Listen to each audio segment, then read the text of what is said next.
alhamdulillah, people are recognizing the favor of Islam. People are recognizing the blessing of Islam, even if we sometimes take it for granted. You know, there were over 200 non-Muslims that embraced Islam in the city of Philadelphia during the month of Ramadan alone.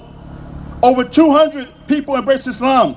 There were young people, teenagers, old people, Latino, black, white, men, women. Over 200 people embraced Islam. It's amazing that some of our youth are chasing after what the kuffar have, and they're chasing after what we have. We're chasing trying to be like them, and they're steady coming into Islam. And when I saw all these new converts to Islam, over 200 in 1 month, I became overjoyed, happy, and then I became afraid. Then I became afraid and sad. And I thought to myself, I hope Allah Ta'ala guided these people to be our companions, not our replacements. You see, if we don't appreciate Islam, Allah will replace us. Allah Ta'ala says, وَإِن تَتَوَلَّوْا يَسْتَبْدِلْ قَوْمًا غَيْرَكُمْ ثُمَّ لَا يَكُونُوا أَمْثَالَكُمْ. And if you turn away, Allah will replace you with another people, and they won't be like you.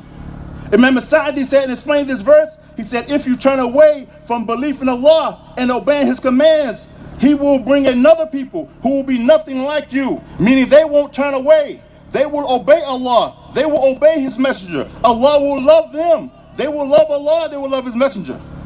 Like Allah Ta'ala said, يَا أَيُّهَا الَّذِينَ آمَنُوا مَنْ يَرْتَدَّ مِنْكُمْ عَنْ دِينِهِ فَسَوْفَ يَأْتِي اللَّهُ بِقَوْمٍ يُحِبُّهُمْ وَيُحِبُّونَهُ.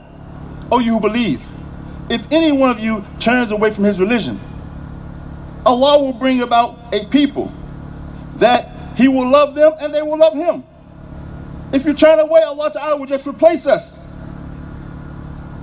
Shaykh Uthaymeen, he says, if you're not grateful for the favor of Islam, Allah will take it away from you. So keep chasing after what they got. Allah Ta'ala may give it to you and give them what you got and you didn't appreciate. We must be grateful for Islam, ya Ikhwan, and all the favors of Allah Ta'ala.